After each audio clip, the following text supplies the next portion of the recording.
Weapon's gonna be difficult to grab. Tessessen's down, come through. No way, just blocked. Today we're breaking down 3 insane rounds that were won by the team on the lower buy.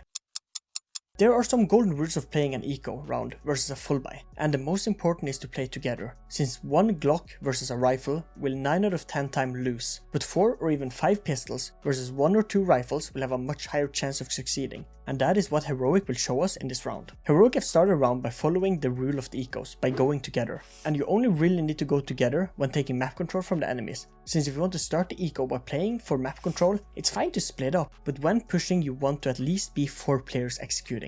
3 is fine, but gives you a lower chance of winning. And Heroic's buy is not a full eco since they have gotten 3 Glocks and 2 P250s, together with 3 flashes and 1 smoke. And we can see Heroic have a clear idea of what they are doing going into this round. When you're ecoing, you don't want to push just to push and make the round end, and rather use this round for multiple purposes. Like Liquid used to do tactical timeouts in eco rounds, so they would not waste a timeout themselves. Or teams used eco rounds to see how the enemy would play their default on a set site. But Heroic are set to win, and it's why they have chosen to go B. Since with only 1 smoke, A is not even an option, since you will need at least 2 smokes to take A, but 3 are the best. As well as in mid, you will need 2 smokes, 1 for con and 1 for window. So Heroic are doing the right call by taking B side. Vitality are going into this round with a proper buy, with 5 rifles and almost full utility for all their players. But we can see a weakness to the fast play, and that is Vitality's position with Spinks and Dupree in 2 completely different positions with no synergy. What I mean by this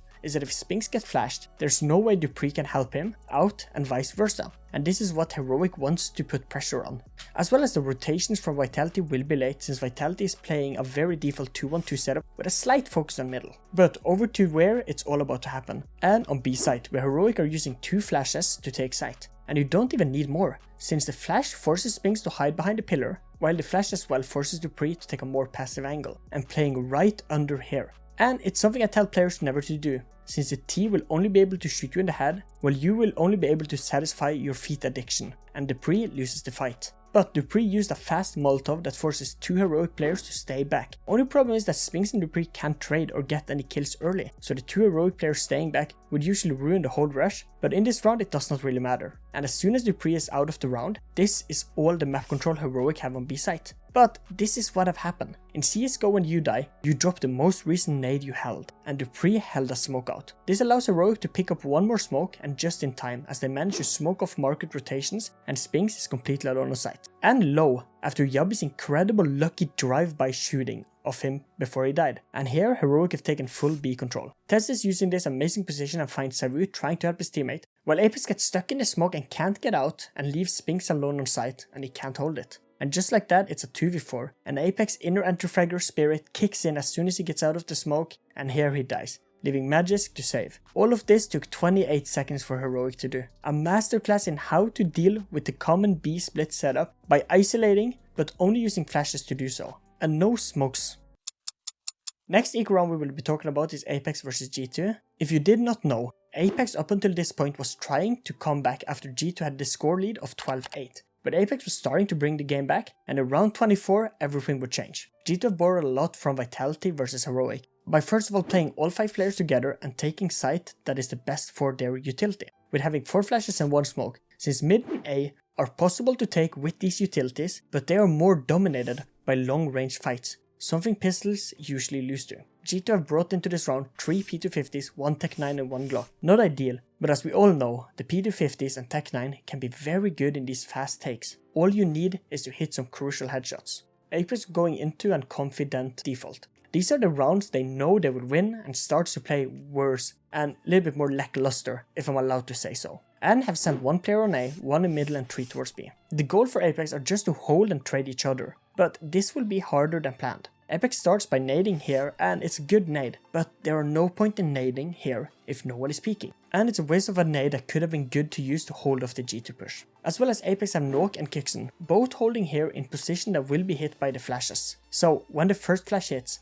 they both kinda have to leave main open and allow G2 a way into sight. As well as Apeks have 2 smokes ready on the site players, and are not instantly throwing them to stop the push is crazy. G2 have Nico running in full blind, and Nico's goal is just to kickstart the take and try to win some map control on B side, since if he's blind, he knows the Apeks players are blind too. and this allows Nico to almost get to the middle of site right away before Jacob swings him. And Jacob whiffs and Nico finds the first kill. Kixen have gotten backside and is able to kill 2 players behind Nico. But since Kixen walked backside, he leaves the AWP alone trying to fence off a crazy Tech 9, rushing him. And when Nok misses the kill on Nico, he knows he can't survive and Nico finds his second kill.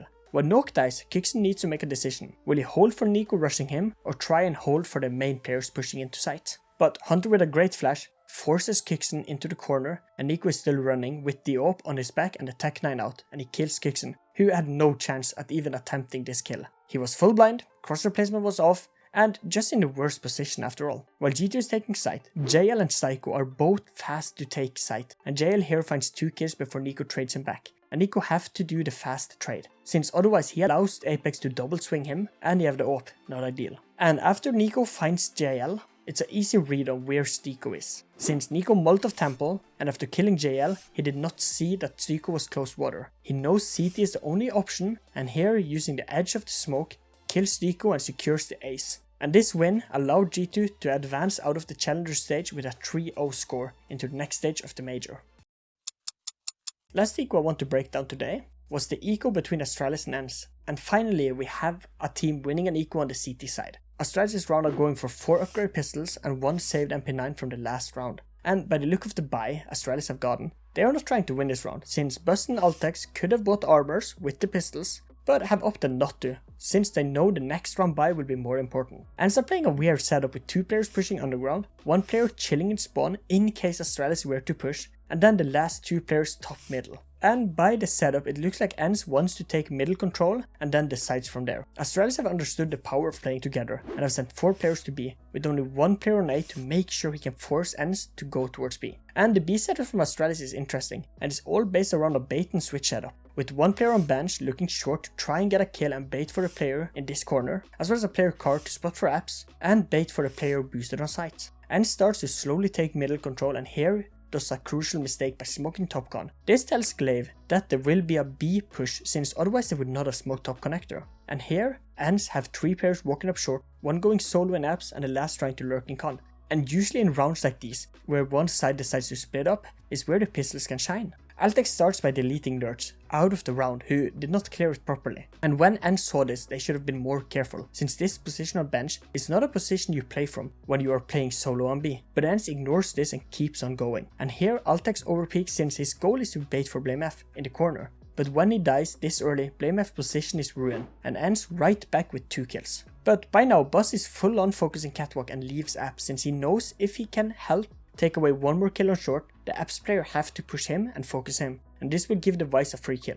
Dia, unsure of what to do, and first tries to push balcony, but there could be an Astralis player there. Then he tries to jump out of the window, but his head hits the roof, allowing Buzz to get to mid site and find 1 more kill. If Dia were to push balcony or make the jump out of the window, he would have won the team the round. Buzz spots Diha going balcony and here tries to bait for the Vice, but it's not a good position to do so and Diha finds the kill. Since we didn't talk about it, Glaive overpeaked the middle, but it was important to do so to get information on where Snappy is, since now the Vice know where all 3 players are. And when taking site in the 3v1 against the Vice, it all fails. Madden lazy clears it and Diha decides to not even have to check it, and the Vice finds both kills on site and ENCE are in trouble. With bomb drops on site, Snappy seen in mid and 1 minute left, the Vice got all the chances in the world to make this round work. The Vice picks up the AK and then goes to market and clears it out perfectly, places himself in an off angle and just waits for Snappy, who plays this super slow and dies by holding the bomb with 10 seconds left, jumping to site